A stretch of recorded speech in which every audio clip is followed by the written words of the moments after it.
All right, so this is the October 10th lesson. We're on lesson 6, Engineering Ethics at NJIT. So before I get into the lesson, I want to go ahead and do some housekeeping. So we're on lesson 6 now, but we have, so I want to just indicate some things coming down the pipe. If you go into the syllabus on Moodle, at the very end of the syllabus, scroll all the way down.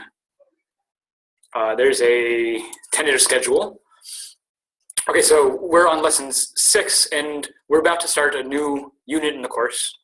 The first couple of units were all introductory about ethics and engineering, and then we spent 3 weeks on the Pinto case. We're now done with the Pinto case. We don't have to talk about the Pinto case anymore. Lesson 6, this lesson will go over our last ethical theory, which is virtue ethics. And I want to talk about virtues, and especially the virtue of integrity. And I want to relate it to some more general philosophical issues about the nature of organizations, the nature of autonomy within organizations, how organizations work generally. This is, it's related to a lot of the discussions we're talking about with ethics, but it's not specifically ethical. I want to talk more generally about what it means to be an organism, what it means to be an organized system, and how organizations work. So we'll talk about virtue ethics, and then I'll talk about this organizational theory. Usually these lessons are framed by a case study, and this week we don't really have a case study. This week is going to be really framed by my lecture on integrity. So hopefully you find something that you're interested in writing about this week. If you're interested in some of this material, I would recommend coming to some of the live sections, because I'll go in a lot more detail into the science, into complexity theory and chaos theory and these kind of things. So if you're interested in that kind of stuff, come to one of the live lectures and ask questions there. You're also free to come to my office hours. My office hours are on Wednesday from 10 to noon in Cullimore 420. Okay, so this week, lesson 6, we're going over honesty, integrity, and virtue ethics. And that's the last of our major ethical theories. Next week, we'll start a new unit of the course where we go over some specific case studies, and really most of these analyses are on you. This is the last week where I'm doing significant lecturing. And from now on, it's a lot of the work is going to be done by you. So next week, we're going to do the ethical codes. We're going to look at we're going to look in detail at the NSPE Code of Ethics for Engineers. Go through the codes in detail. We're also going to look at the review board. So for the last 50 years or so, the NSPE review board has been going over cases of ethical interest and evaluating them and giving sort of public documentation of its evaluation. So if you go to the NSPE board, they have all these cases where they present the facts of the case. It's anonymized. So these are not real cases. They're usually inspired by real cases, but they're sort of these hypothetical thought experiment cases. The point is to call into question some of the basic ethical codes to see how they work in real situations. So in each of these case studies, they describe the case, they ask some ethical questions. They go over the specific codes in the engineering code of ethics relevant to the case, and then they give some discussion. How this case relates to other cases, what went wrong, who's responsible for what went wrong, and so on. They'll give the case a very careful consideration of all the different points, and then they'll come to some conclusion, whether it was ethical or unethical, to do what the engineer did. So there's a whole list of these case studies, and your job next week is to think about the code of ethics and then look at one of these case studies to evaluate it. To evaluate the code of ethics that are relevant to the case, whether they're applied fairly, whether you think the ruling is fair, what you would do in a similar situation.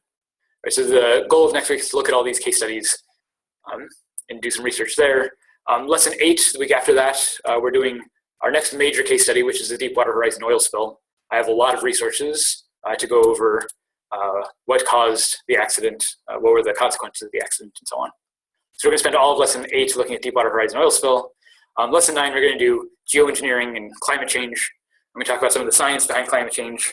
And then we're going to talk about whether geoengineering projects are ever ethical Geoengineering projects are engineering that's focused on large-scale geostructures, geosystems. Seeding clouds with sulfur dioxide, for instance, to block out the sun. These are the kinds of engineering, large-scale engineering projects that are being proposed with geoengineering as climate change gets worse, as the damage from climate change becomes more substantial, all these hurricanes.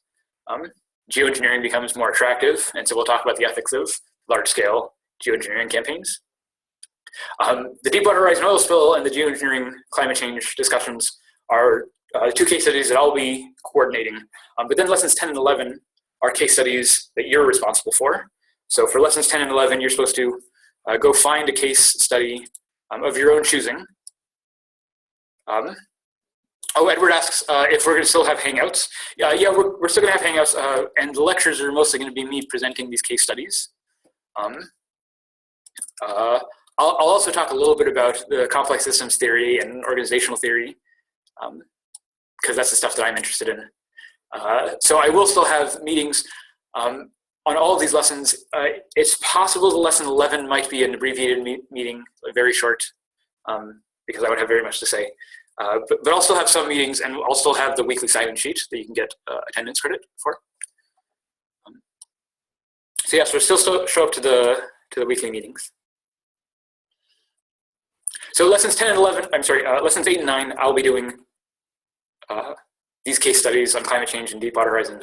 Lessons 10 and 11, you're responsible to find your own case and present a detailed analysis of these cases. So in lesson 10, you're responsible for doing a fact-finding mission. I want your lesson 10 to be just a report on what happened, just the facts of the case, who was involved, what happened, what were the consequences. Sort of like a research report. And then in lesson 11, you're going to do, for the same case, you're going to do an ethical analysis. So now that we have the facts, here's who's responsible, what punishments should go along with it, what ethical codes were violated, how do the different theories we covered to analyze these cases, how do we prevent these cases from these kinds of situations from happening in the future, etc. You can pick any case that you want. A major engineering disaster like the Deepwater Horizon oil spill, the Katrina disaster, stuff to do with Hurricane Sandy, for instance. You can do these big engineering disasters. You can also do major whistleblowing cases. We've been talking about whistleblowing the last week. Some of those cases are pretty interesting. If there's a case that's specific to your future career, if you plan on getting in the medical industry and you want to talk about a biomedical ethics case, or if you plan on being on more the business side and you want to do a business ethics case, that's fine. You have a lot of latitude in picking your case. If you have any questions about what case study you want to do, ask me. We can talk about it. In the lesson 11 post, I have a big list of cases you might want to consider. But feel free to do research on your own self. And that's why I'm mentioning it now. We still have a couple of weeks. We're on lesson 6 now, and your case isn't due until lesson 10. But you should start thinking about maybe what cases you want to do. You should start looking around for interesting cases. Lesson 10 and 11, and then Thanksgiving break. And then lesson 12, lessons 12 through 14 are going to be on artificial intelligence. I'll do a little introduction to artificial intelligence, then we talk about autonomy, autonomous weapon systems, and we talk about robots taking our jobs. And that's the end of the semester. So I just wanted to keep your mind ready for these research projects coming up.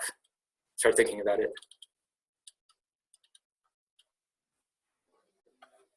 If there's any other questions, just go ahead and interrupt, let me know. Let's go ahead and jump into the lesson.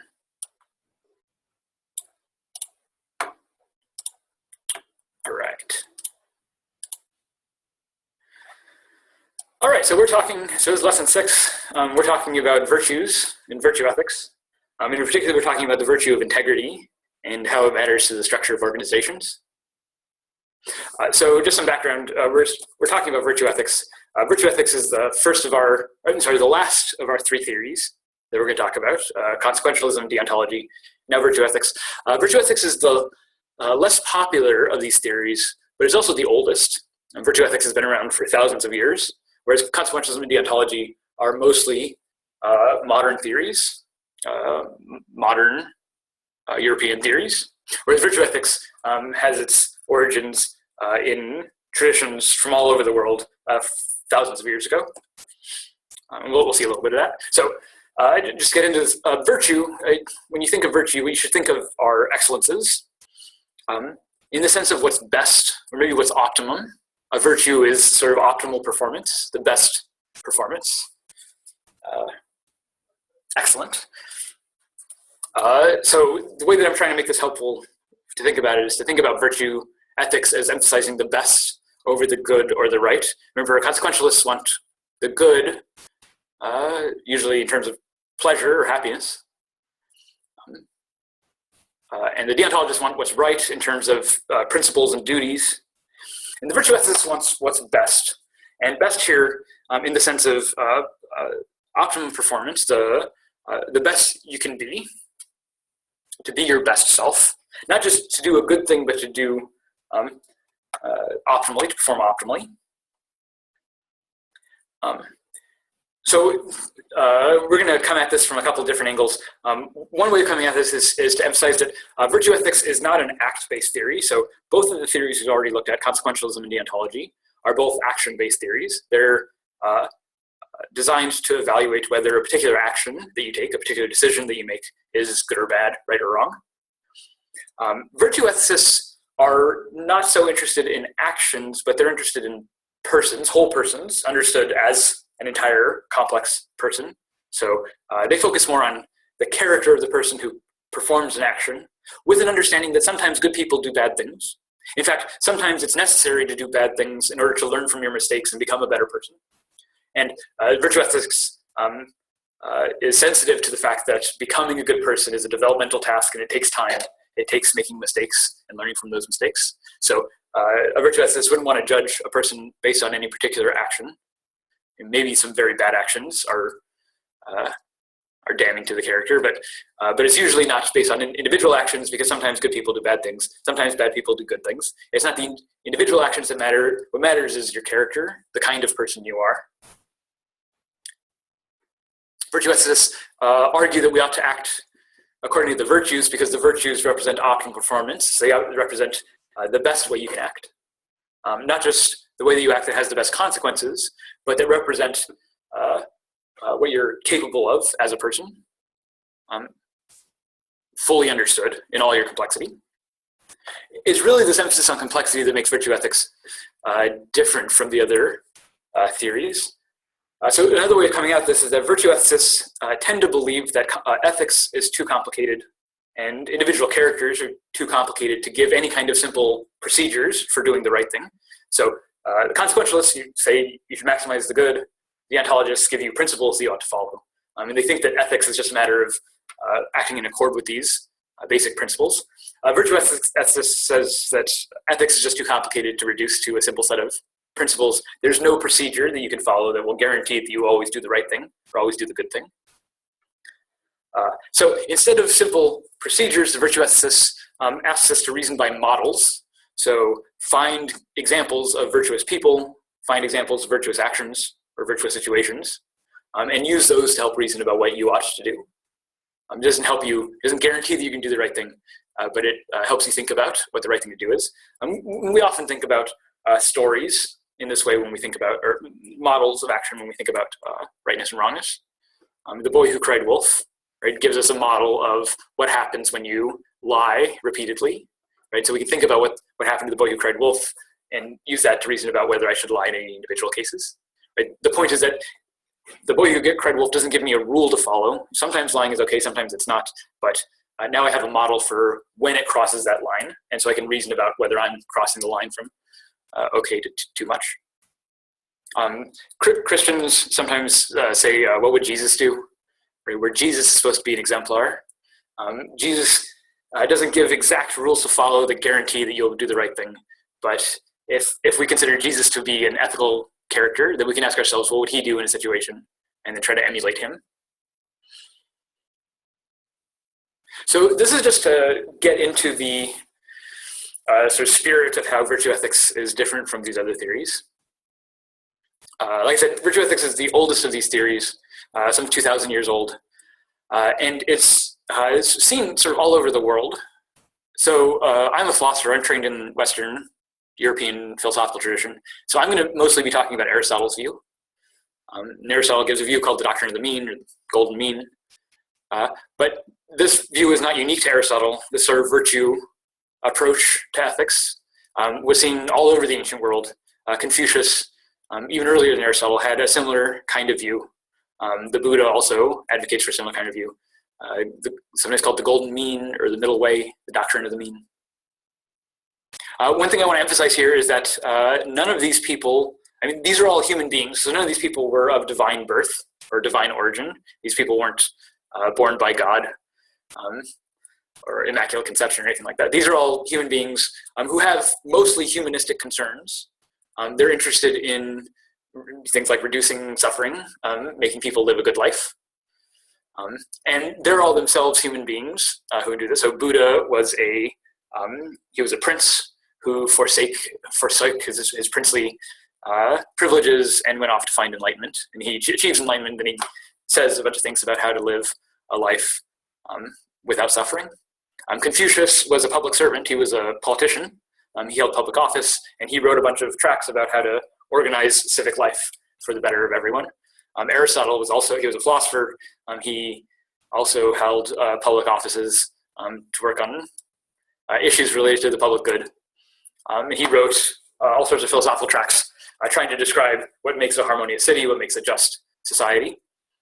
The point here is that these guys are all thinking about human ethics. These are not religious figures. They become important in religious traditions. Even Aristotle was a major influence on St. Thomas Aquinas, and had a major influence on how Christian theology develops. So although all these figures have an influence on the development of religious views, they are not themselves divine beings, and they're not speaking the word of God. They're trying to reason as human beings about human concerns. And the lesson that they all give us is a lesson of moderation. The doctrine of the mean, the golden middle, is about acting in a moderate way between two extremes. Right? This is what the virtues are, the excellences are, according to these thinkers. They think that the right way, the excellent way, the best way to be is to be moderate, and that the bad ways to be are ways that exemplify extremism or excess in any one direction.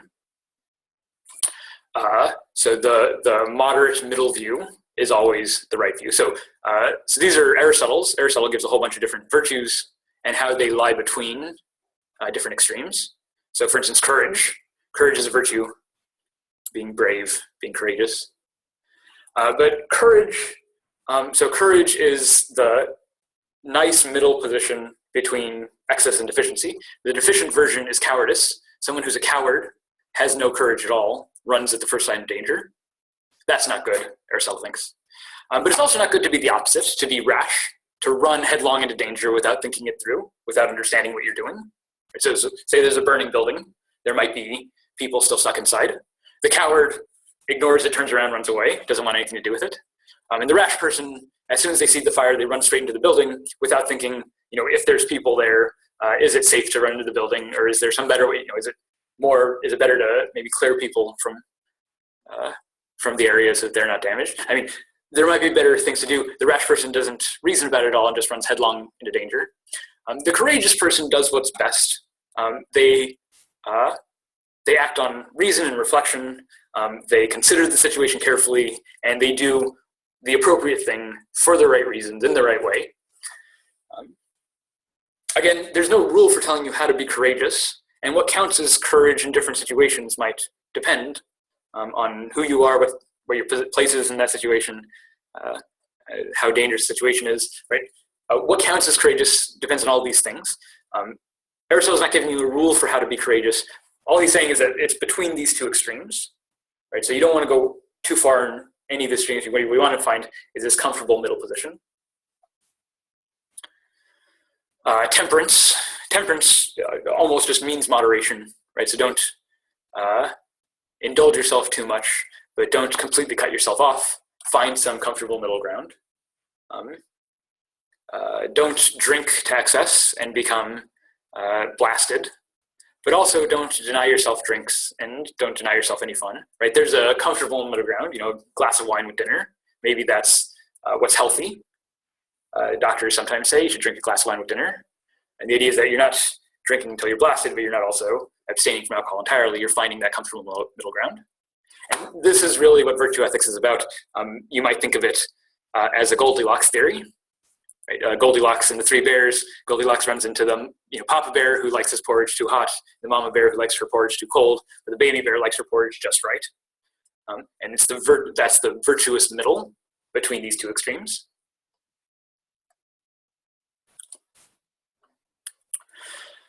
So maybe one place to stop right here and ask questions. Is this always right? Is the moderate view always the better view? Or is it ever the case that extremism, that acting extreme might be for the best? Well, Professor, just a comment, I guess you would have to define what, with all the virtue means of, I guess, being correct, we're assuming that the virtuous means is good. You just have to define what is good in respect to what everyone considers good and true. Because if you don't have that established, I mean, taking one example, courageous, what someone may think they're in the virtuous means of being courageous, someone else might think the same thing, but the actions are totally different. So if there's no there's no, I guess, standard definition of what good is and truth is, then it's out of place. Yeah, good. So on the one hand, Aristotle agrees with you entirely that what counts as courageous is going to depend on who you are. It's going to depend on a lot of factors, and we need to be sensitive to those factors. But on the other hand, Aristotle thinks that it's not just entirely up for grabs what counts as good. In particular, Aristotle thinks that the good is always the moderate position in between the extremes. So if you're ever doing something that's extreme, then you're outside of the virtuous middle. And remember, Aristotle thinks that it's performing in this middle way that's the optimal performance. It'll bring out your best performance. So not just that it's good because of some principle, because courage is good in some abstract way. Courage is good because it makes you perform at your best, according to Aristotle. So let me see if it's the next. So Aristotle thinks that extremism bad as moderation is good, but there's this question about, well, what counts as moderate? What is the moderate position? And this isn't exactly clear. I mean, it depends on who you are. It depends on what you're doing. Aristotle. So for instance, caloric intake, my food needs, my dietary needs.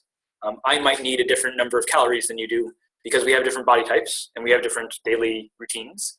If you're more active than me, if you have a different metabolism than me, then maybe you need different food requirements than me, right? So it's not one size fits all. It's not everyone needs the same amount of food.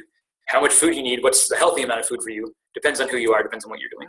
And same thing for all the other virtues. What is the comfortable, moderate way for you depends a lot on who you are, what you're doing, what your goals are, what your capacities are.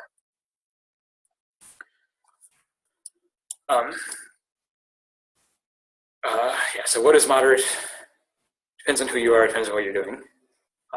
What is healthy for you, it might be different from what's healthy for me. So there's this kind of relativity, and this relativity is supposed to be sensitive to the complexities and the differences between people. But that's even with this relativity, there's still something fundamental about how Aristotle's thinking about this. In particular, he thinks that the difference between healthy and sick, between performing optimally and not performing optimally, is a objective thing. It's not subjective. Whether something is doing well, living well, is not merely their own preference, their own opinion, but it's a fact about whether they're healthy. So I'm going to give a little bit of background on this. It's a little bit of dry theory, but this is stuff that I'm interested in, so it's a little bit self-indulgent. So in Aristotle's view, all living creatures, in fact, what it means to be a living creature is to have certain kinds of goals. He calls them the animated creatures. Animated creatures have goals, ends, purposes that they work towards. Simply being alive makes you need food and water and shelter, reproduction, right? Those are some goals. But humans have even more goals than that, for friendship, for justice, and so on. And just being an animated creature means you have these goals and you try to do things to get those goals, right? You try to use your available equipment, your tools, your resources, your means to achieve your ends. This is the instrumental relation. We saw this pop up at the very end of last time with Kant.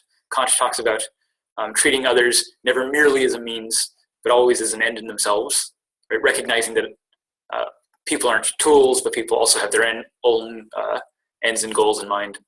And we should respect that they act for their own reasons and not just for our reasons, using them as tools. Right, so this relationship between means and ends is called the instrumental relationship. Sometimes people talk about the ends justifying the means. The ends justifying the means that some purposes, some reasons justify doing things with equipment, with tools that otherwise might not be justified.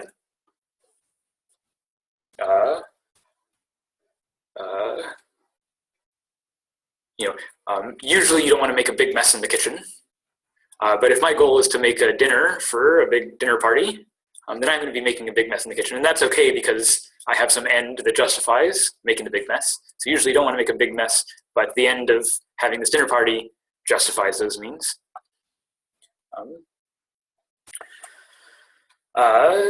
Machiavelli argues that the ends always justify the means, that you should be able to do whatever you want if the goal and reasons, if your purposes are good enough. But this is controversial. Machiavelli thinks that you can use other people if you have good ends. And someone like Kant is going to say we should never use another person merely as a means to an end. You should always recognize that they're an end in themselves. So this thinking about means-ends relationships is thinking about how tools end up serving purposes. This is the instrumental relationship. And it's fundamental to organization, understanding the relationship with ends, goals, reasons. It's called telos, having a teleological relationship towards some goal. It's fundamental for understanding what it means to be an organized system, what it means to be a living system. And this is also how Aristotle structures his whole theory. So all the living creatures have their own ends. And different creatures have different ends according to their type, according to their kind. So my cat has certain goals. My cat wants food and water and shelter, wants to reproduce maybe. But the goals of cats are different from the goals of people. Cats want different things. Cats are interested in different things. They have different purposes. And what's good for a cat is different than what's good for a person. Right? So different kinds of things have different goals. But Aristotle thinks that all living creatures have a common goal. There's a sort of ultimate goal that we're all working towards. And he calls it eudaimonia, the good life. Eu meaning good, and daimon meaning spirit, the good life. That all creatures want to live the good life. And the good life here isn't just a life of pleasure, of consequentialist pleasure. The good life, again, is something like living healthy, living optimally. When philosophers talk about it, they tend to use the word flourishing. Flourishing like a garden flourishes. If you have a flower garden, a flourishing garden produces a bunch of flowers, beautiful flowers, colorful. A garden that's not flourishing, a garden that's dying or decaying, it doesn't produce the same amount of flowers. They're not as bright and colorful. You can tell that it's dying. Right? There's no specific rule. You can't write out rules to clearly distinguish between the healthy and the non-healthy gardens. But there is such a distinction. There's clear cases of healthy, flourishing gardens and unhealthy, dying gardens. And Aristotle thinks that all creatures want to live that good life, want to live a healthy, optimally performing life. But they don't all succeed. Some creatures do it better than others. Part of what makes humans intelligent is that we're better than other kinds of creatures at achieving our goals. And in particular, we can use things like reasons to help us achieve our goals. So on Aristotle's view, animals are all driven by their basic drives, their basic desires for food, shelter, water, sex. And these basic desires motivate animals to do things. On Aristotle's view, humans are also animals, but we're not just animals, we're rational animals. And because we're rational, it gives us different kinds of goals. And it gives us different means for thinking about our goals. So for instance, the chocolate cake, it might taste good. I might get some pleasure out of eating it. But I'm also rational, and so I have knowledge that eating too much cake will make me feel sick the next morning. It'll make me gain weight and make me unhealthy over the long run. And despite the immediate pleasure that I get, despite my craving for the cake, my reason can override that craving. And so I don't just act on my immediate desire like an animal. I control that desire through reason, through rational reflection. Right? So humans are rational creatures. We can reflect on our reasons for action, and we can control our desires. We can subsume them under reflection. Because what we are rational creatures, the good life for human beings involves rational reflection, involves not just giving into our animal impulses, but controlling our impulses through reason. Aristotle also says that we're political creatures, right? We're not just isolated, solitary creatures, but we live in communities with others. And so the good life for humans is not just sort of internal reflection, but it's also civic engagement, where these reasons motivate participating in community structures, in governments, and this kind of stuff. So Aristotle thinks that all of this is necessary for living a good life for a human being, and that the virtues are how you do it. The virtues, if you act in these virtuous ways, you're more likely to behave optimally and more likely to live the good life.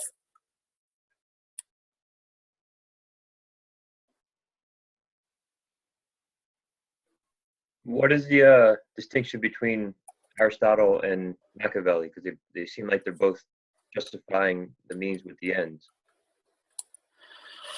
Yes, they are both justifying the means and the ends. So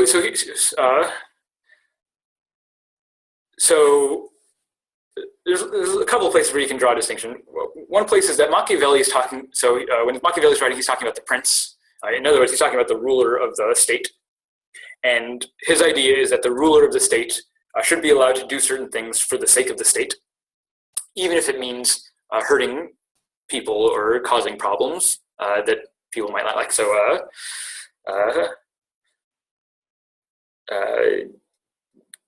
killing all the barbarians, all the terrorists who are disrupting the life. Well, you might think killing people is wrong, but if the goal is to ensure the harmony and justice in the state, then maybe it's okay to kill a bunch of people to ensure that goal. Maybe that goal is important enough to justify those means. And what Machiavelli is arguing is that the prince has quite wide latitude in making decisions that help the state, even if the means seem unsavory. We saw consequentialists arguing like this. Consequentialists think that you can lie if the ends justify it, if the ends are good enough. If what happens, if the goal, if the outcome, if the consequences are good enough, then it's okay to lie, it's okay to cheat, it's okay to kill for the consequentialists as long as the goals are good enough. So they had a little bit of this Machiavellian reasoning. Aristotle isn't just thinking from the perspective of the state.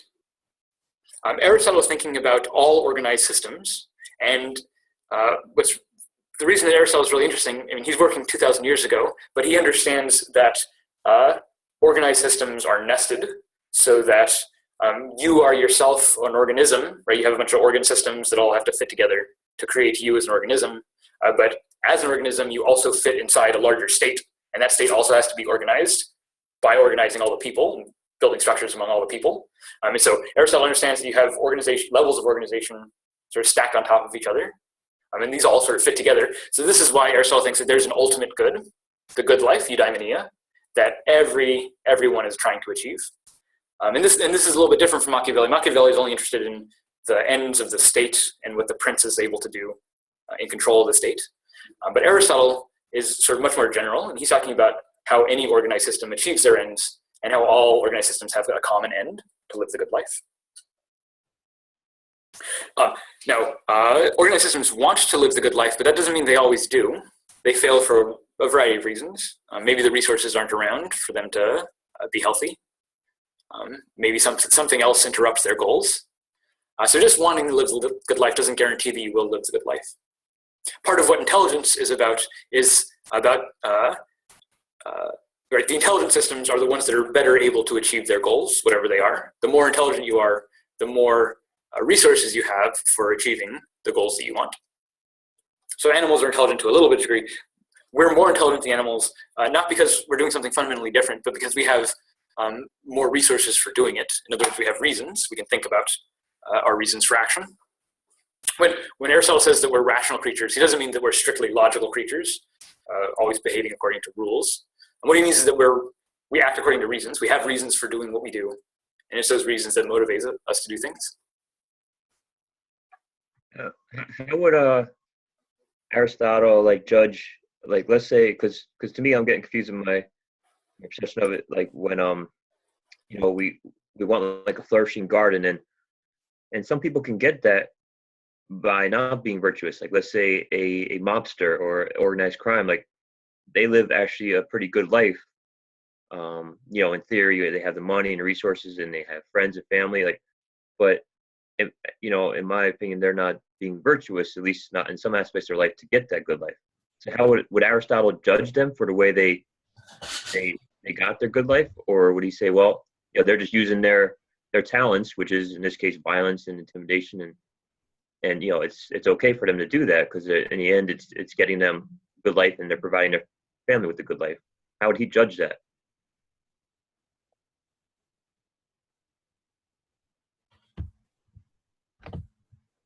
Professor, you're on mute. Can't hear you. Sorry about that. Yeah, so it's a great question, and I'm glad you're pushing on this aspect of it. So, so the mobster might live in the lap of luxury, might have a lot of money and power, but you might think other things, right? So the violence you might think that violence might be in excess, or the mobster is excessively violent, and that might have consequences for their well-being. You know, that they're in danger all the time, but also maybe they're overly anxious because they always have to watch their back, this kind of stuff. There's going to be, so you're right that there's going to be some ways in which the mobster is living according to this virtue, has exactly the comfortable position that you'd want to have in some ways, but not others. So Aristotle can be fine in saying that there's some things about the mobster's life that's good in the sense that it's virtuous, but other things that are not virtuous. And what Aristotle is going to want to say is that we want to be virtuous in all the respects and not just some of the respects. So maybe the mobster's life is not virtuous with respect to violence or anxiety. Maybe he lives an excessively anxious life because of all the violence, and that it would be better, you perform optimally if you led a less anxious life. Yeah, do you want to respond to that? Yeah, now I understand it. Like he's saying that you know, you have to live within the bounds of moderation. Like if you're getting your flourishing garden by living in excess in some way, and that's obtaining, you know, that's getting you what, you know, your ends, but you're basically defying the rule of moderation, I guess is what he's saying.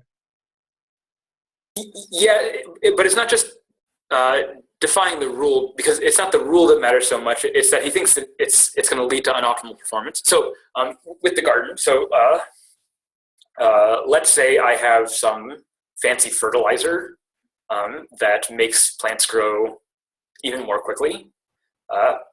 So I can put this fertilizer in my garden and then speed up the pace of growth. But maybe that addition, it's also very expensive, right? So it's a special fertilizer, so it's more expensive. So what I'm gaining in speed, I'm losing in money, right? So there's going to be some trade-off where if I go excessive in one direction, then I have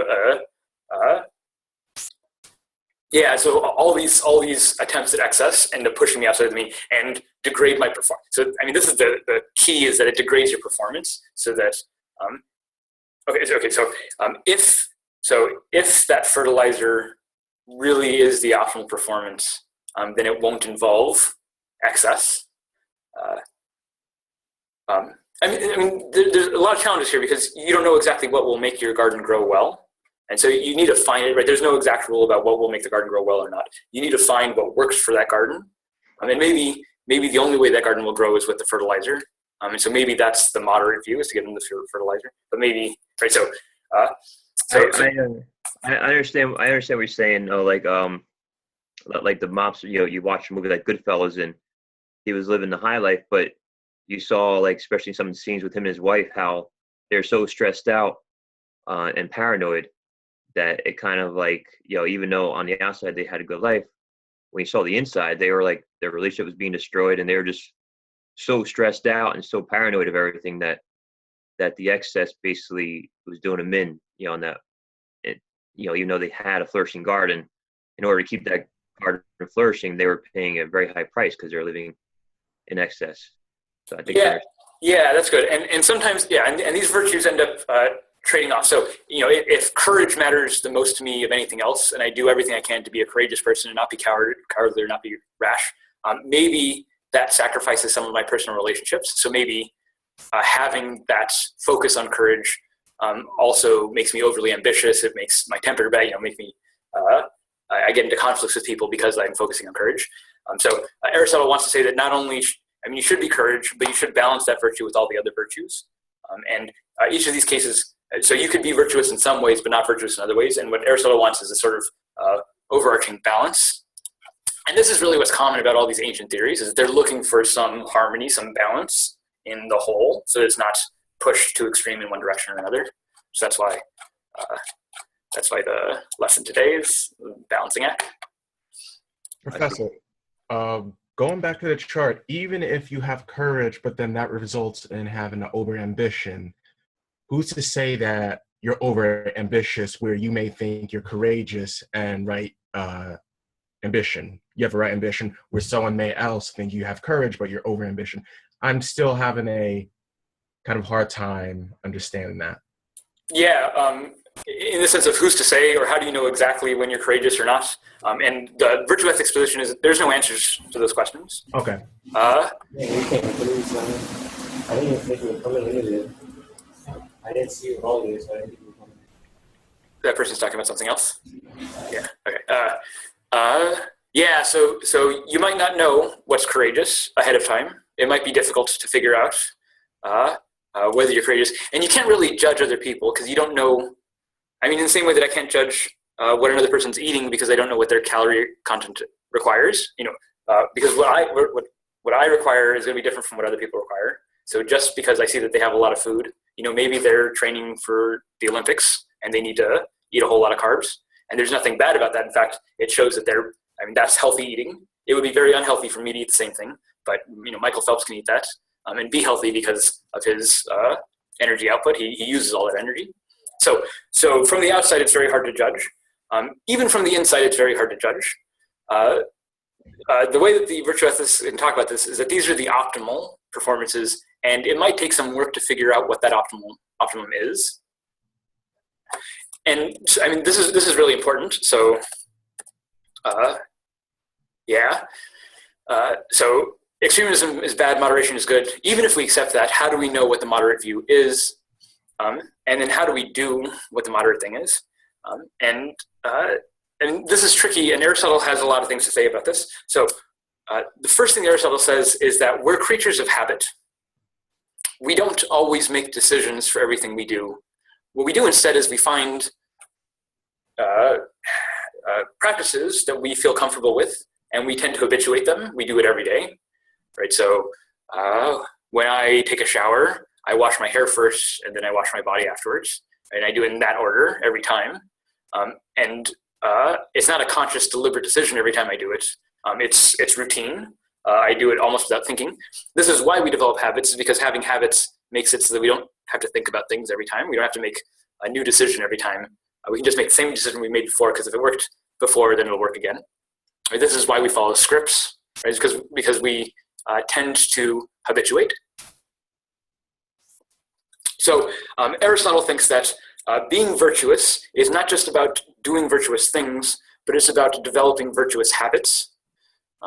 It's about doing virtuous things as a course of habit, as a matter, so that it's natural to you, so you don't have to think about it. Washing my hair first in the shower has become a habit. I don't have to think about it. I just do it repeatedly every time. And it works for me, right? It represents an optimal performance. so that I always get clean by the end of it. Now maybe you've developed a routine that has some different order, and maybe that works for you, and that's fine. The point here is to develop some habit where you are performing optimally in an easy way, so that it's not a struggle. I like this theory for myself or for an individual, but when I think about applying it to society, it seems like it has a lot of flaws. For myself, I think it's really perfect because you kind of get to judge what you think is right, and it allows you to have a lot of freedom in what you choose to be, as morals or virtuous. But when I think about applying it, as you're talking about, I keep on trying to think about applying it to, society as a whole. Like, how do you make laws based off of this theory, and how do you, if you can't really judge, because anybody can rationalize, their actions using this theory, and still consider themselves moderate in what they're doing, even though I might judge them as rash. So I don't know how you can really make a standard of ethics with this. There has to be guideline of, there has to be some skill where you're measuring what the moderation and what extremeness is. Because if, again, all this is good, but if I don't have a skill of determining, I have to know what's bad and what is good to even attain to these practices and stuff, to even hold integrity and stuff. So if I want to be virtuous and stuff, I have to accept something of being good and bad. And the thing is, when I'm applying it to society, there has to be, or even worldly, there has to be a universal good and bad. If there is no universal good or bad, just what we're talking about is useless then. Because then we have no scale of what we're holding this to. Yeah, I mean, these are great points. And to some extent, Aristotle agrees with this. Aristotle starts off his whole discussion by saying, look, we can argue about what counts as right and wrong all day, but we all know that some things are right and some things are wrong, and that there's very clear right and wrong. Yeah. I mean, there might be some ambiguous middle ground where we don't know exactly if it's right or wrong, but there are clear cases of right and clear cases of wrong, and we all know what those clear cases are in the extremes. So he doesn't want to convince you that something is right or wrong. What he wants to do is get us to reason in ways that are clearly right or clearly wrong. And he thinks that these virtues help us get there. Now, you're exactly right that if we don't already have a conception of goodness to begin with, then these things aren't going to help us. And so the solution to this is to look at models. So I don't always know what the right thing to do is, but if I've looked at enough case studies, then maybe I have examples of characters who I think did the right thing. Maybe Ernest Fitzgerald did the right thing. And now I don't have a rule to tell me how to do the right thing myself, but I have an example of someone doing the right thing. And so if I ever get into a difficult situation about truth-telling, for instance, I might ask, well, what would Ernest Fitzgerald do in a situation like this? Because if I've already from the outset recognized that this is someone who's virtuous, then I can try to act like him when I'm in a similar situation. Not just characters that you take as virtuous, but also situations, model situations, examples that you can reflect on for how did that situation work? What happened in that situation? So then maybe I can decide what to do when I find myself in a similar situation. And we shouldn't just have models of virtue. We also need models of vice. We also need examples of people acting extremes in one way or the other, so that we know not just what the good actions are, but also what the bad actions are. We know what to avoid. Again, the point here is not to give you rules for acting correctly. You shouldn't do everything that Edward Snowden does. I'm sure he does bad things also. But with respect to truth-telling or with respect to whistleblowing, maybe they're a model character, and we can try to model our own behavior on theirs, or model our own behavior against some of these people that we think are doing the wrong thing. Right, so, and exactly as was said in the comments, we have to come at these situations with already some intuitions about what's right and wrong. That doesn't mean that we know exactly what's right and wrong or that we can decide in every single case, but these are supposed to help us think about it.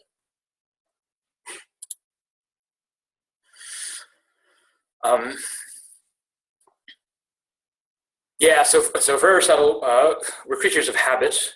And so it's not just about a matter of doing the virtuous thing, but it's a matter of habituating the virtuous thing so that doing the virtuous thing sort of infuses who we are, infuses our identity.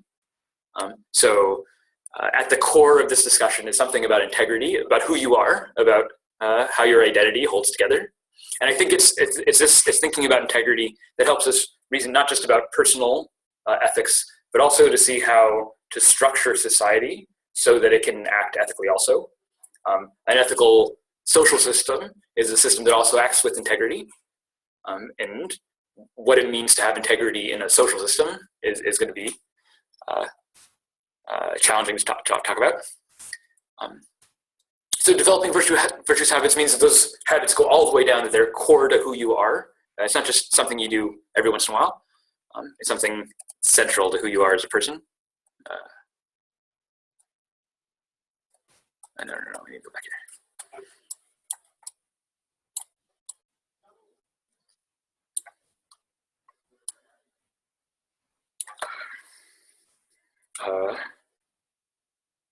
Yes, so being virtuous is central to who you are. It's not just that you do the thing once or twice, but that you do it consistently, reliably,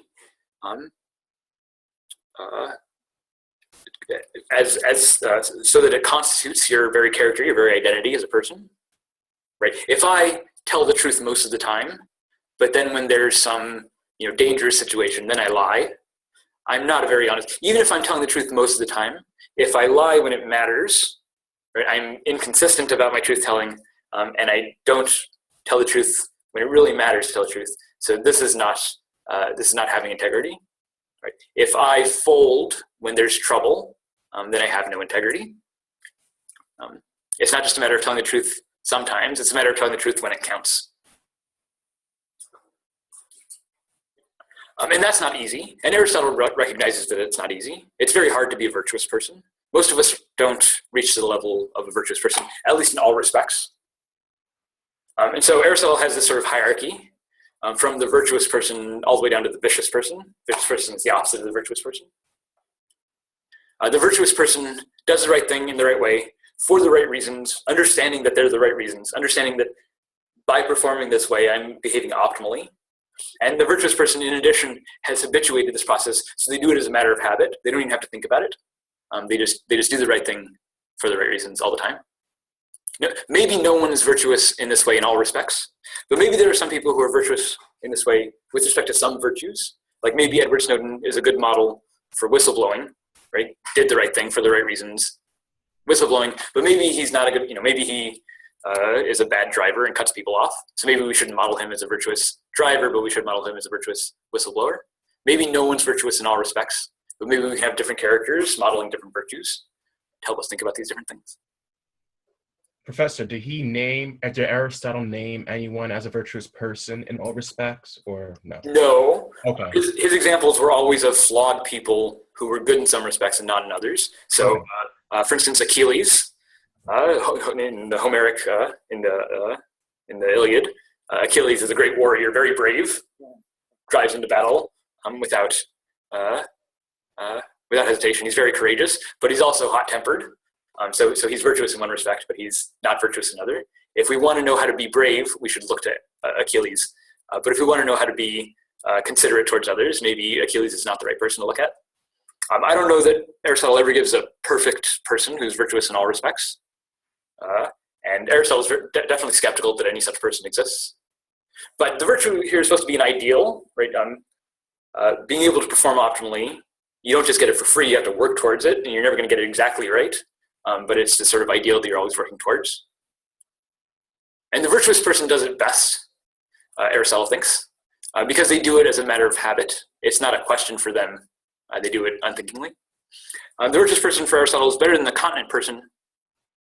The continent in the sense of control. So the continent person also does the right thing for the right reasons, but the continent person, it's a struggle for them. They want to do the other thing. They want to give in to their desires. They have strong desires to do the wrong thing. They also rationally know what the right thing to do is, and they struggle. They go back and forth. They want to do the wrong thing. They want to do the right thing. Eventually, the continent person does the right thing, but only after this long period of struggle. The incontinent person, in contrast, same as the continent person, is struggling with the right thing, knows what the right thing to do is, knows what the wrong thing to do is, and struggles with it. But the incontinent person eventually does the wrong thing after great difficulty. The vicious person is the opposite of the virtuous person. The virtuous person knows what's the right thing and does the right thing for the right reasons. The vicious person also knows what the right thing to do is, but doesn't see any reason to do it, doesn't care to do it, and so does the wrong thing. But more importantly, the vicious person does it out of habit and not out of great struggle. So the vicious person is sort of naturally vicious. It's not that the vicious person is ignorant. The vicious person knows what the right thing to do is, knows that is the right thing to do, but just doesn't want to do it, isn't motivated to do the right thing as a matter of habit. So let me give an example. I work, as I mentioned before, I work summers at a summer camp. And if you know summer camps, they tend to be incestuous. All the campers and all the staff tend to sleep with each other. Campers and staff with staff. But and date each other, and there's a lot of interpersonal drama as a result, because it's camp, right? And you're only there for a couple of weeks. You only see these people for a few weeks, and you're never going to see them again for the rest of the year. None of your normal home situation is there, so people tend to sort of go a little wild at camp, get involved in relationships. So I was at camp, and there was a person there that I was seemed sort of interested in me, and we started flirting a little bit. But I was dating someone at the time, but she wasn't there at camp, and she would never find out if anything happened. So I had this struggle. Do I cheat on my girlfriend with this person, even though there'd be very little consequences? Or do I stay faithful to my girlfriend and not cheat? And this was a struggle for me. Right? I knew I could get away with it, but it wouldn't be right, and so I went back and forth. In the end, I didn't cheat. I stayed faithful to my girlfriend. I didn't take the situation any further than sort of light flirting. And then when camp was over, this is several years ago, but when camp was over, I went up to my girlfriend, boastful. I was like, I could have cheated on you this summer. I had opportunity. I could have done whatever I wanted, but I didn't because I decided to stay faithful. I could have cheated. I thought really hard about it, but I didn't. Now I thought I had done the right thing because look, I didn't cheat. But my girlfriend was understandably pissed off because it's not just that I did the right thing, but I also struggled with it. I was also tempted to do the wrong thing, and it was an issue for me to do the right thing. So in this case, I was merely continent, and my girlfriend wanted me to not just be continent, but to be virtuous, right? Where the idea of cheating never even came to my mind, where I didn't even think about it because I was so habituated to being in this relationship that it wasn't an issue for me. Right, so merely being continent wasn't the best I could be, and my girlfriend was mad at me for mere competence, right? For mere continence, when I could have been virtuous.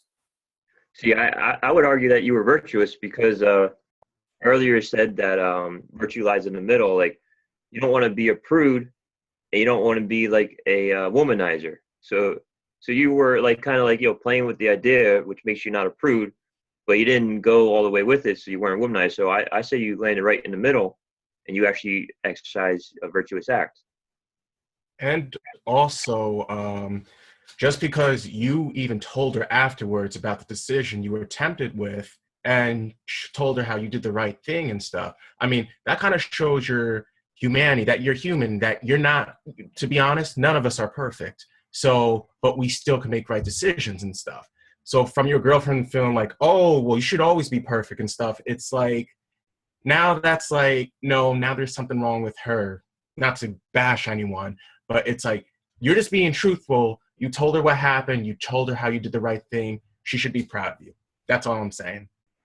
That's going off topic. Yeah, those are both great comments. I just want to defend my girlfriend's reaction here, though.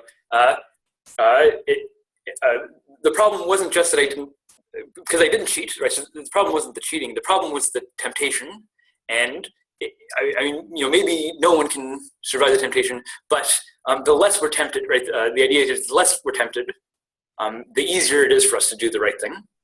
So someone who's completely virtuous, it never even occurs to them to cheat. It's just not something that's on their radar. So it's never a struggle for them. They never are tempted to do anything else.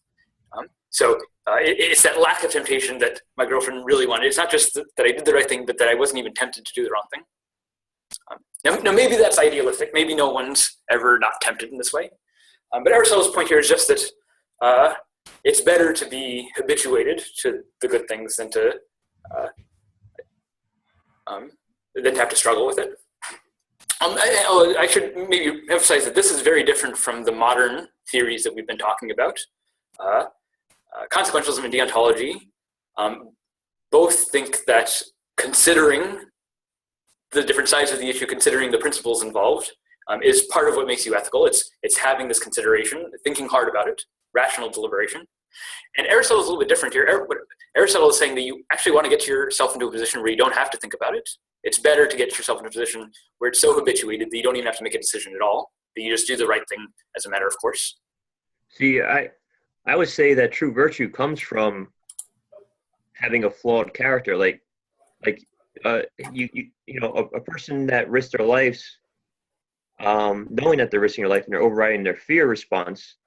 To me, that's somebody that's courage. That's courageous. But somebody that naturally just isn't really scared too many things, for them to do something like risky, that's not really challenging their personality. It's not really virtue for them. Like some people like jumping out of airplanes and they don't even think twice about it. It's not like that they're brave or courageous. They don't get a fear response. Where other people that are scared of doing that and they do it anyway, that's somebody that's like taking a true leap of courage, I guess. So to me, I think you gotta have the temptation in order to make you a virtuous person. You have to, I think a virtue is something that you have to struggle with. That's what makes you virtuous. You have a flaw, you override the flaw. You were tempted, but you overrode it. If it just comes natural to you, then it's not really anything special. It's just you're just acting out your instinctual impulse, which to me that's not virtuous. That's just a hardwired thing in you. Yeah. I mean, these are great points. There is a point, I think, that someone who may be considered a virtuous person was a continent person, but as you mature, that not that it's a virtuous person doesn't have to think about it, he already knows, he thought about this, I'm assuming, in the past. So when he has the same, maybe going to the same situation like 7 or 100 times, he already knows that's why it's wired. It didn't just come like the first time situation, because that's amazing, but it's still crazy. I think it's you learn to be a virtuous person. Yeah, and you learn to be a virtuous person by making a bunch of mistakes and learning from them, right? So, yeah. So good. So having this kind of developmental story is important, and part of what the developmental story gives you is a picture of the person as a complex system, right? Not just that they're good or bad as a simple thing, but they become good over time by working at it, right? This is a much more dynamic process. It's a lifelong process. You will make mistakes. You'll learn from them, So when Aristotle says cultivate your habits, I think this point that it looks like if it's just habitual, then it's not really good. This is a very modern way of thinking about this, and just to mark off that this is not how Aristotle's thinking about it. Aristotle's thinking about it as what makes your life easier, and having to make a difficult decision makes your life harder. So it's easier to just habituate it so you don't have to think about it. And when you do that, things get easier. And okay, so the really important thing here is that some things, being moral is easier or harder for different people, depending on who they are. It's not making good decisions. Part of the point about this stuff being habituated is that making good decisions isn't merely an aspect of what choice you make, because other things about your condition make these decisions easier or harder. If you've habituated the process, if you've developed a habit, then it's very easy to make the right decision. If you haven't developed the habit, it's much harder to make the right decision. The decision is the same, but what's different is your character. I mean, if you were raised in or if you grew up in a very bad neighborhood where the behavior there might not be considered virtuous, but it's considered normal, it's going to be a lot harder for you when you go to live a virtuous life after thinking of all these bad habits of hanging out in the streets and doing all this bad stuff as just normal. But to you're not thinking you're doing anything necessarily bad. So to develop virtue after that, it'd be a lot harder than a person that was like raised in a religious setting or something like that where they emphasize virtuous behavior. Yeah. And so Aristotle recognizes this. And this is one of the controversial things that he says, where some people, it's easier for some people to be moral than others. Not everyone has the same struggle with morality. Some people have it easier than others. So for instance, he gives this argument about ugly people. He says that in order to live a good life as a human being, you need friends. Any good human life has friends, close relationships that you can share things with. They can help you with things. If you don't have friends, you live a less full life than someone who has some friends. But Aristotle says some people just have an easier time making friends. If you're beautiful, people will want to talk to you more. People will like hanging out with you. If you're ugly, then people will stay away. You'll have a harder time making friends. That doesn't mean there's anything wrong with ugly people. Ugly people can be just as moral, virtuous as anyone else. They're just going to have a harder time doing it because living the good life requires friends, and ugly people just have a harder time making friends. It's not their fault. Maybe their parents were ugly, but they have to live with the consequences. Right? So they didn't choose to be ugly, but they have to live as an ugly person, and that makes the task of being moral that much more difficult.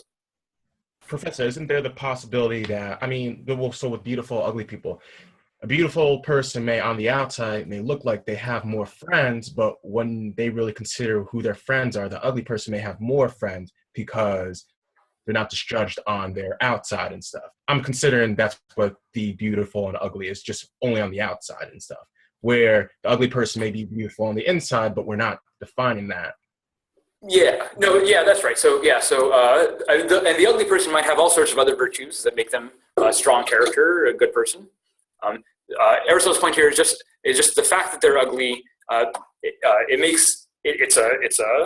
It's a disadvantage. It puts them in a disadvantage relative to other people, and so making friends is just that much harder for them.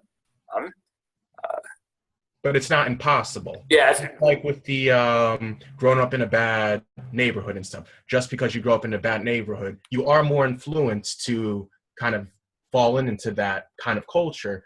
But that doesn't mean it's not, it's a law that if you grow up in a bad neighborhood, you have to act like that. There's no choice. I see that. Yeah, so people can grow out of that. They can become different persons. And Aristotle's point here is just that for some people that's really hard. Making the right choice when you've lived a privileged life might be a lot easier than making the right choice when you've lived a difficult life. Right. So same thing about beautiful and ugly people apply to rich and poor people. So one of the virtues that Aristotle talks about is generosity. Giving stuff away. Don't give away too much so that you give away all your money. But also don't be stingy and never give any money away at all. Give things away. Be generous. It's part of the virtues. But you might think it's going to be easier for someone who's rich and has a lot of stuff to give away in the first place. It's going to be easier for them to be generous than it will be for a poor person. As a matter of fact, this isn't true. In fact, poor people tend to be more generous than rich people. It's opposite, because it's usually easier for a poor person because they're used to not. There's a culture of giving in that same way that doesn't exist among wealthy people. Yeah. But Aristotle's reasoning here is just if being generous is one of the things you need, then maybe poor people have it harder. That doesn't mean that a poor person can't be good. It doesn't mean that being poor is bad. It just means that it's more challenging to do the virtuous thing, right? So that it's a disadvantage from the perspective of virtue. And again, it might not be something that you have control over. It might not be your fault that you're poor. You might be born into a poor situation. So these kinds of considerations get talked about under the category of moral luck. Right? The idea is that these are things that are relevant to my ability to make moral decisions, my ability to be a moral person. They're things that I don't have control over.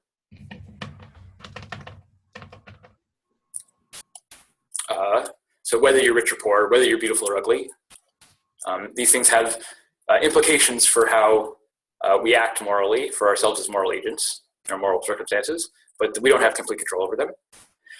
So people, there's controversy over this. Some people think that the only things that can have moral circumstances or moral consequences are the things that we have control over. If you don't have control over it, then it can't relate to your morality. But then there's these arguments about how these things seem to matter to whether we live a good life, how easy it is to live a good life, and so on.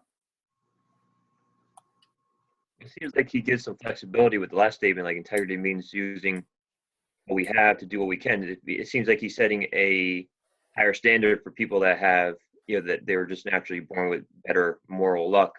And somebody that's doesn't, has a bunch of challenges against them. It seems like, well, you do the best you can. It seems like there's a lower standard, I guess, for those people. It's not like one standard fits all. Yeah. It's easier, if you're privileged, it's easier to live a good life. Yeah. I mean, one of the consequences is that you can't judge a person simply by their circumstances. The fact that they live a good life doesn't mean that they're moral people. It might just mean that they're lucky. And the fact that someone is living an unhappy life doesn't mean that they're bad people. It also might just mean that they're unlucky. But there is the point of where you can judge them on them being able to make a choice. Well, I mean, so these moral luck cases are cases where they didn't have the choice, right? They didn't have the choice whether they're ugly or beautiful. Which I understand that, but there are some situations where other situations of people who are considered not moral because they choose not to be. Yes, I mean, so this is one of the common responses. So some people think that there is no such thing as moral luck, and that everyone's responsible for their choices. That everything that we do is the product of the choices that we make. The extreme version of this is called libertarianism. Libertarians believe that we always have control over what we do, what we act, how we choose, that we're radically free. And so for the libertarian, there is no such thing as moral luck. You are where you are because of your choices. So if you're poor, it's because you chose to be poor. And if you're ugly, it's because you chose to be ugly. In other words, that the ugly person has a choice to not be ugly, and the poor person has a choice to not be poor. And if they continue to be poor, it's because they chose to be poor. This is the libertarian. Okay. Yeah, I mean, I don't think this makes sense either. But this is the contrary view. So the point here is that there's some controversy. There's arguments on both sides. Either we have moral luck. Aristotle thinks that some things are lucky or not. And then there's other people like the libertarians who think that there's no such thing as moral luck, and that we are where we deserve to be.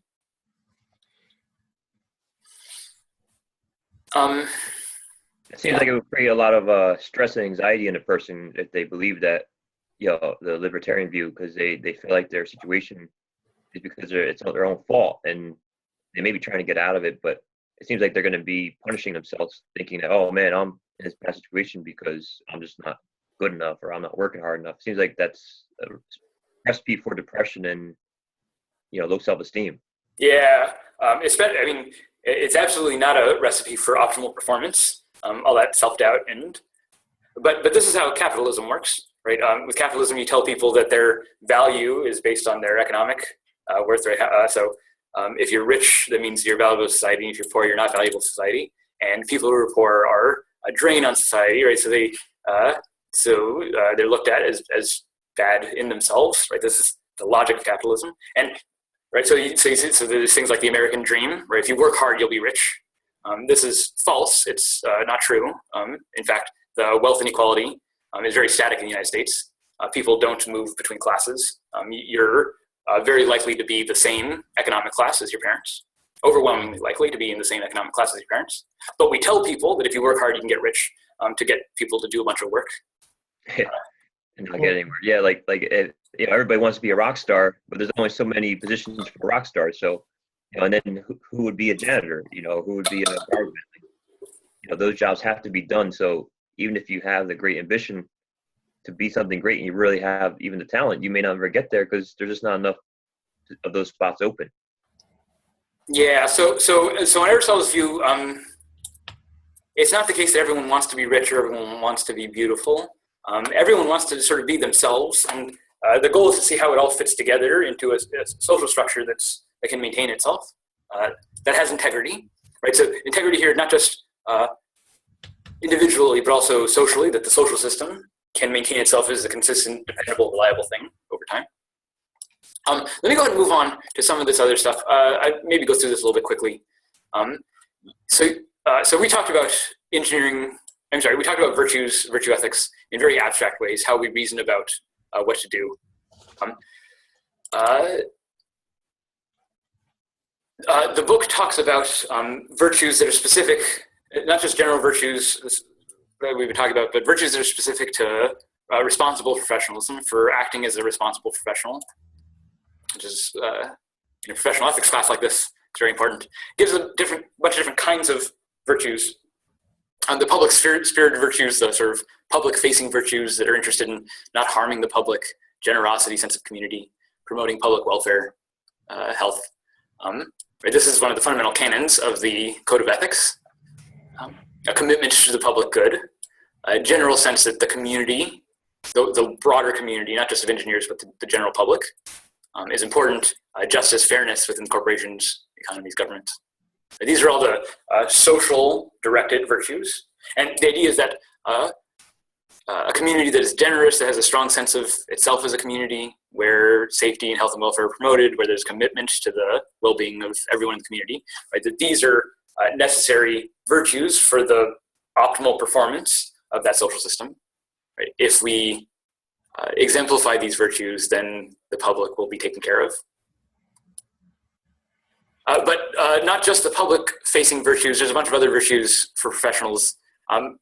Typically, when we think of the virtues of engineering, we tend to think of the technical skills. Having mastery of where you know something and you can do something with that knowledge. Right? So mastery of technical skills. This is basic competence. Competence means you know what's going on. You're prepared for whatever project you have. If you go into a project without the knowledge or without preparing, then things might go badly. Right? So you need competence in order to perform well. Right? That's why it's a virtue. The book tries to do this middle way thing with diligence. So not just competence, not just that you know what you're doing, but also diligence, that you're alert and attentive as it's going on so you can catch problems when they happen. The book talks about diligence as the middle way between being lazy on the one hand and being a workaholic on the other hand. So you don't want your work to completely consume your life and take it over. We also don't want to just ignore your responsibilities entirely. What you want to do is maintain an optimal amount of diligence so that you're alert and attentive for when things happen, you can react to them and so on. And then mastery. So mastery is more than just competence. And there's this sort of levels of skill acquisition. So where you start off as a novice, where you don't know what's going on at all. The novice relies very closely on the rules that they get from an instructor, right? So if I'm learning to shoot a free throw, my coach is going to be sitting there yelling at me, do this, do that, stand here, hold it like that. And all these little rules, if I'm just starting out, I have to think about these rules really hard to adjust my play. Or if I'm learning to drive a car, hands at 10 and 2, check your mirrors every 5 seconds. No one actually does this when they're driving a car and they know how to drive a car. But when you first learn how to drive a car and you don't know what you're doing, you have to follow these rules very closely. So the novice stage of skill acquisition is very closely tied to the rules. And then what you see as someone masters the skills is sort of internalizing the rules and then being able to play with the rules in a creative sense. So the novice relies very closely on the rules. Once you reach a level of competence, you can sort of put the rules away and sort of just act on intuition. After I shot that free throw 1,000 times, 5,000 times, then I stop thinking about the rules. In fact, once I get good enough, thinking about the rules might mess me up. So I want to stop thinking about the rules and just sort of go with the flow. Right now, I've sort of integrated it into my muscle memory, so I know what to do. Or same with driving the car. If I think too hard about when exactly you should push the gas and the brake or when you should shift gears, then I might mess it all up. But if I'm just driving, I'm usually thinking about something else entirely, and I've just habituated the process. Competence, when you've reached a level of competence, is when you stop having to think explicitly about the rules. But mastery is a step even beyond that. Mastery is the point where not only have you internalized the rules, but you can start to play with them and adapt them to novel situations, maybe even tweak or bend the rules in ways that allow you to be more creative and generative. So think about jazz improvisation. And when you first learn how to play an instrument, you got to play all the notes specifically. But eventually you get confident enough that you don't need to play with the sheet music, and eventually you can start to improvise and play off script or even dissonant notes that might not sound well, but you can sort of all make it work together. All right, so mastery is a way of not just incorporating, but sort of overcoming the rules that you used to learn. Again, usually when we think about engineering virtues, we think about mastery of the technical skills, and that's definitely a part of the virtues of engineering. But it's just one of these parts. Proficiency with technical skills, also all these public-spirited virtues, public-facing virtues. The book also talks about teamwork virtues, working well with others, playing well with others, loyalty, respect, cooperativeness. Leadership is a virtue, being able to exercise responsible control, being able to motivate others to do work. And these are important in a professional environment to be able to work well with a team, to be able to lead a team. And these are different than just mastery of the technical skills and mastery of the public-facing virtues. The book also has a big collection, and some of this is in this other article on The Good Engineer by Harris. But they also talk about what I'm calling the autonomy virtues, which are about self-discipline, self-control, self-understanding, right? Where not only are you competent at doing something, but you understand the range of your competence, what you're good at, what you're weak at, where your strengths and weaknesses lie. Where you have a solid understanding of yourself, some self-respect, so that you know what you can and can't do, and you can perform reliably, sort of in self-control. Not only that you're disciplined, but that you also sort of persevere, that you can commit to something and stick with it over changes over time. Right? This kind of self-control, self-mastery is also important for professional environments. Harris also talks about respect for nature as another kind of professional virtue, where the idea here is something like respect for integrity in other systems, right? Not just respect for the public, not just respect for teamwork, but something about respect for integrity in others, not just in other persons, but also in other systems. So the obvious example of this is environmentalism, respect for the integrity of the environment.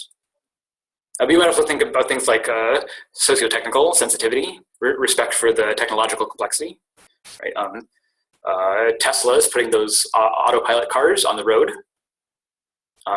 And even if the technical stuff with the car is worked out precisely so that it knows when to start and stop, and that stuff's not worked out at all, but even if that were worked out, there's still the matter of putting that in the complex system of the road environment where all these other actors have to respond to what they're doing and so on.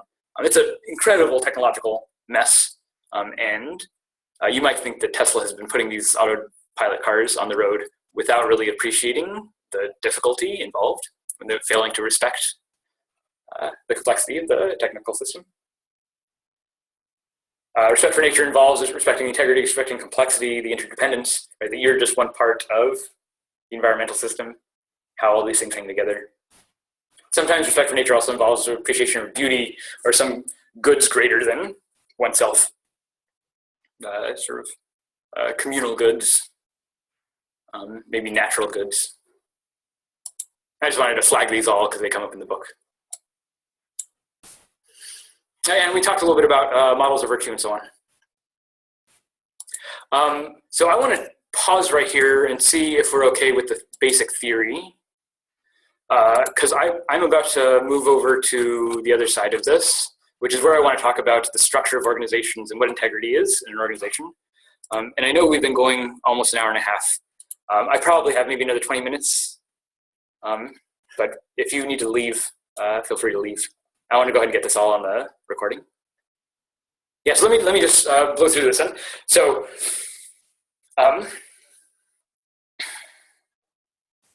so Aristotle talks about the virtues as optimal performance, and that we ought to be virtuous because it's how we work at our best. But along the way, we get this notion of integrity as maybe one of the virtues. And I want to say that it's more important than just another virtue along with the rest. But that integrity is something like, it's a meta virtue, it's an virtue, that really structures how the rest of the virtues hang together.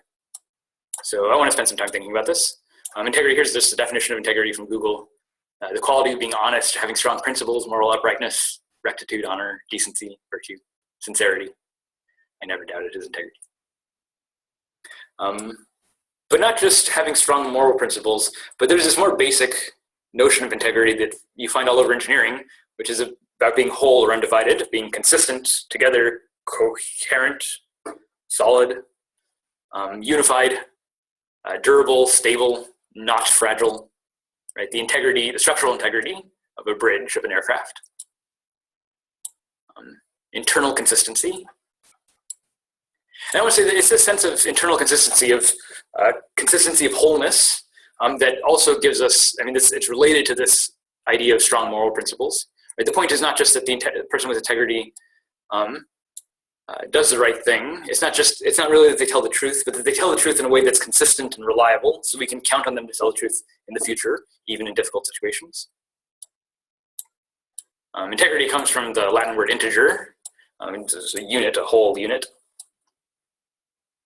Yeah, so integrity means being whole, solid, consistent, dependable, grounded on strong principles, and these principles are organizing principles that are constitutive of its identity as such. So having integrity means having a clear, strong identity as a moral agent, having a consistent and recognizable character as a moral agent. Right? And this is really the problem with someone like Joya, or maybe someone like Eichmann. It's not just that they did a bad thing, but it's that they showed no integrity in doing it, right? They have their moral convictions on one side, and then they do something terrible on the other side, and they don't see the inconsistency there. They don't see how it reflects on their character as a whole. Someone without integrity is fractured and fragmented, is not reliable or dependable. You don't really know what they're going to do next.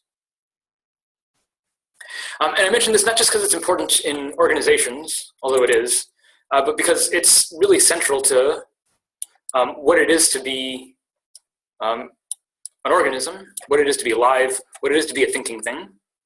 So I think this is very deep. I think this goes all the way down to the bottom of philosophy. I mean, in some ways, I think all philosophical problems are really problems with identity. And organization is how identity is formed. So I want to think closely about what it means to be organized. So the word organization, I mean, there's a little bit of language trouble here. Organization, it's a process. It's something that happens. We call businesses organizations as if the word is a noun, but in fact, it's a process. We should be calling organizations organisms. But all this stuff comes from the Greek word organon. Organ is tool, instrument. An organ plays a functional role in a larger system. This, just for the root word, this all comes from the root word werg, which is a Indo-European word. It means to do. It's the verb to do. Werg. That's where we get our word work from. And this is the root for organ, tool, instrument. An organ serves a function in a containing system. Right, so the idea is that in an organism, there's a bunch of organs, and the organs all play a functional role, and that the functional roles all help each other to sustain the overall system. So each part plays a role, critical role, and that the way that all the parts hook up together creates the larger organism. So you're an organism. You're an organism made up of a bunch of organ systems. Your heart, your circulatory system, your digestive system. And all these systems are themselves made of different organs, all working together. Right? So it's organs and organs and organs stacked on top of each other, all structured at different levels of organization, so that the whole system has control of itself to do what it wants. This is the core of biological organization. Biological systems just are organizations of organizations of organizations stacked on top of each other. So this is what it means to be alive, is to have these organizational structures being self-operating. Biological systems are autonomous. Let me show you an example of an autonomous biological system. This is a white blood cell. All those brown things are red blood cells. But the thing that's moving, the big thing, is a white blood cell. That's a little bacteria. It's an infection. And that white blood cell is chasing that bacteria down to capture it and eventually eat it and get it out of the system. You have millions of these in your body right now doing exactly this.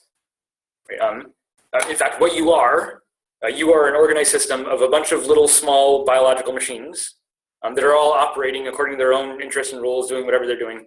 And it's because they all work together in a very organized way that you as a biological, you as a whole organism are the emergent property of all these little machines. You're made of robots. You're made of little biological robots, exactly like this guy. Millions of these. It's because a bunch of these are working inside you right now that you're able to stay healthy, that you're able to fight off diseases. This is how you fight off these diseases, because you have these little sentries roaming your body, finding anything that's wrong and taking it out. Right, so you're made up of a bunch of these machines, and that cell is also made up of a bunch of even smaller machines that, because of the way they work together, allow the system to organize itself, to engage in this kind of behavior, and to maintain itself as a consistent state. They call these systems, these kinds of systems, autocatalytic, self-running. Biological processes are self-generating in this way, so that the stuff that the biological system makes as a result of this metabolic process, all the products of that are used to construct all the other parts of the system. So this is a chematon. This is a 1971 theory about the sort of simplest kind of system. So the chematon has this metabolic process. It's a chemical cycle, cyclical chemical process. And when that process runs, it takes in nutrients from the outside, it spits out waste. But when it runs, it also creates a bunch of byproducts. And those byproducts build, for instance, the cell membrane. And the membrane as a whole isolates that metabolic process from the surrounding environment so that it can maintain the conditions so that the process keeps running. It's because it's isolated within this membrane that the process can maintain itself in this cyclical way. And the products of that cycle go into maintaining that, that barrier, right? So these are self-reinforcing. In the chematon, there's one other part, which is a genetic system, which is the control system, right? So the genes control the parameters that allow that metabolic process to run, that allow the membrane to form, and so on, right? So the idea is that the chematon has these three functional parts, and each of the parts serve the other parts so that the whole system hangs together as a self-contained whole. And right, the idea is that this is how biological systems operate, that they're self-organizing, that they're self-directing in the sense that all the parts work to maintain the whole system, and it's that whole system that acts as an organism. You're an example of such a whole system, where all your little parts are operating semi-independently, but because of the way they work together, it creates you as a larger system. The important thing here is that not all systems work this way. So artifacts, the technologies that we make, they also have functional architecture. They also have a functional decomposition. This is an image from an article where they take in CAD programs, a little AutoCAD design, and it can find little parts and then reconstruct how the parts depend on each other to build this little hierarchy. So for this office chair, there's the basic parts in the bottom, these little lines, and you put them all together in this step to make this little base, and then you put the base on that, and then you can put the arms on that, and then you can put the seat and so on. And eventually all this stuff comes together into building a whole chair. The whole chair is built from these functional organizations. Each part serves a function in the overall process. But these artifacts are not self-organizing. They're organized, they have functional parts, but if any of those parts breaks down, there's nothing the chair can do to get it back into the functioning state, right? If the wheel breaks on one of these chairs, well, then that wheel's just broken. The chair doesn't have any resources to repair that break and get it back to a functional state. This is what makes biological life special, is biological life has a bunch of structures. It's organized in such a way that the parts maintain and repair all the other parts so that the whole thing stays together as a whole.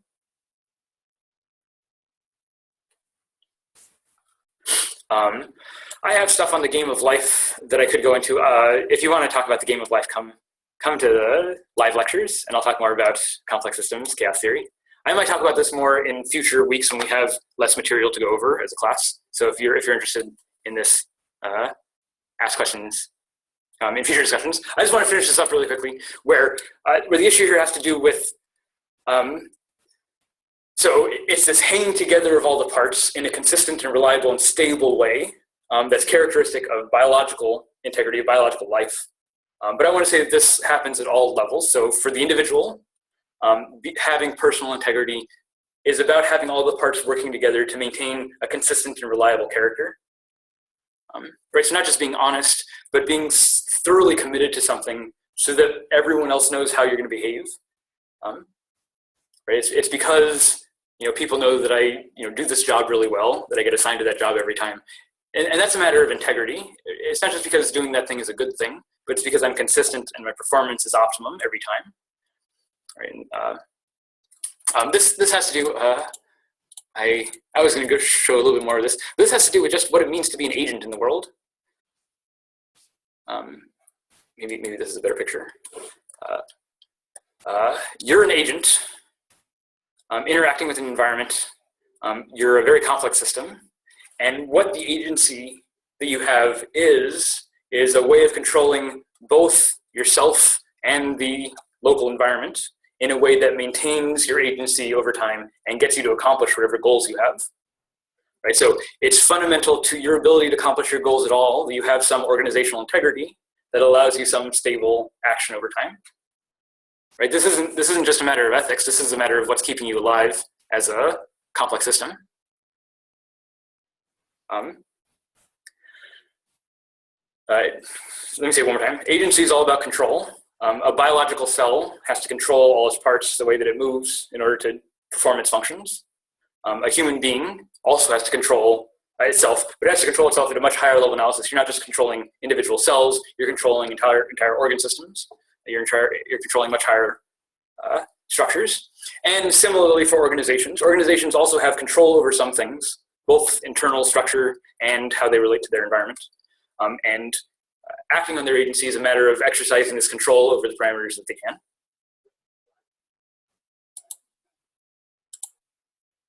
Right, so having integrity as a person is a matter of working to achieve that optimal performance given what you're committed to. In a way that keeps your eyes on target, wears your identity on the sleeve so that everyone else knows you're a dependable resource for doing that thing, whatever it is. Part of the challenge here is that you can have integrity for doing bad things, right? So the mobster might have integrity for loyalty, right? The mobster might be incredibly loyal, won't snitch on anyone. It might be an example, an exemplar of loyalty as a virtue. Might not be virtuous in other ways, but maybe that one way gives them enough integrity that I can trust them to not say something in a dangerous situation. That doesn't mean the mobster is a good person in general, but it does mean that they have integrity about this one issue and that they're reliable, can be used repeatedly.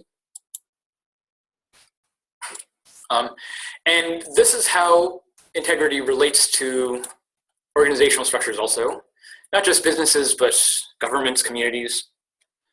An organization, a social system, has integrity when it's structured in a way that is related to the things that it values, to the things that it wants to do. So this is from the other article I have as I think an optional article, but they talk about integrity as being more than just compliance. So there's ways of meeting compliance standards, and then there's ways of having actual integrity. Compliance standards is just making sure you're following the letter of the law, right? That you're doing what's required to keep within the letter of the law. But having integrity means that not only do you keep with the letter of the law, but that you structure yourself so that you follow the principle of the law, right? There's a reason why, and you structure the organization so that it reflects that reason. So let me just talk about these. So an organization is committed, this article says, when the guiding values make sense, the guiding values and commitments of the organization make sense and are clearly communicated, right? So that there is some principles that's holding the thing together, there's some commitments that they're keeping to, and these commitments make sense. They're clearly broadcasted, and they're actually kept too. Where the where the company leaders themselves are personally committed, where they have credibility in this commitment, where they have a history of actually keeping their word, and where they show that they're willing to take actions. Right? This is a matter of integrity when you actually say what you do. Compliance is, you might say that it's really important for safety, but all you're really interested in is making sure that you're within regulations. And as long as you're within regulations, you don't really give a shit. Right? That's compliance, but that's not actually integrity. The difference here is that the person who's only following compliance, if the compliance standards are themselves unsafe, the person who's merely going for compliance is also going to be unsafe. But the person with integrity, if they actually care about the principle of safety, then they will go beyond just what's merely required, and they will actually ensure that that thing is taken care of. So that they have these values, that they're clearly communicated, that the company leadership demonstrates a commitment to those values. that these values are integrated deeply into the way that the whole system works, the way that channels go between management and employees, the way that decision-making processes work, right? Where every step of the way shows appreciation and reflection on these commitments, right? This is building integrity by making the whole organization function on the basis of these issues, and not just as an afterthought. Yeah, where the systems and structures of support reinforce its values, and that managers throughout the company have all the things that they need, all the resources they need to make these decisions on a day-to-day basis. Yeah, so if you're merely compliant, then you're conforming with the external standards. But if you actually have integrity, then you're forming your own commitment to these standards, and that you'll follow them sort of independently of compliance requirements. Right? You're not driven by the law, you're driven by a commitment. The reason you want integrity in this way isn't just because it gets the best consequences or because it represents optimal performance, but because it demonstrates reliability, right? So if we know that this system always performs at this level, then we can start building other systems on top of it that take that system for granted in a certain sense, that rely on that system to perform that in that way. And if you lack integrity, then anything that we build on top of that is subject to collapse, right? So integrity here is not just a matter of personal ethics, it's a matter of building stable social systems. And this goes all the way down to the level of biological organization. Okay, I think I've talked enough. If you want to hear me talk about the game of life, mention it sometime in a future essay or in a future hangout. I think this is what I want to close on. This is Autodesk Research. This is a company, and this is a visualization of the company as an organization. So every circle is an employee or a manager. The managers are the bigger circles. And a bunch of different things happen to this organization. Sometimes employees move between managers, sometimes different departments. So sometimes they acquire different businesses. Sometimes these departments shuffle around. This is the business looked at from a very high level abstract view over several years, from 2007 to 2011. The CEO is in the middle, and as you get out from the middle, you get down the hierarchy. So the ones at the very edge are the lowest level employees. And you'll see how the whole system changes around, restructures itself over and over, constantly adjusting its organizational structure to better achieve its results. Over this time period, this business reorients significantly from a product-based industry to a service-based industry. And that requires significant restructuring of the internal dynamics, who's in charge of who, which departments are semi-independent and which departments are deeply integrated with the rest. You'll see like this bottom section here looks like it's mostly operating independent of the rest of the sections. Right? Some of these are all connected together, but this one seems to have some autonomy. Yeah, so here they're reorganizing. There's some significant reorganization. The whole structure of the system changes, and the structure of the system changes so that it can maintain itself over time in the face of a changing economy, a changing market, changing consumer interests. This is a picture of a business as a living system. And the reason we're talking about this is so we can think about these organizations as living processes, appreciate them in their full complexity. And we're going to need some background theories to make this work. We're going to need to talk more about complexity theory, network theory, chaos theory.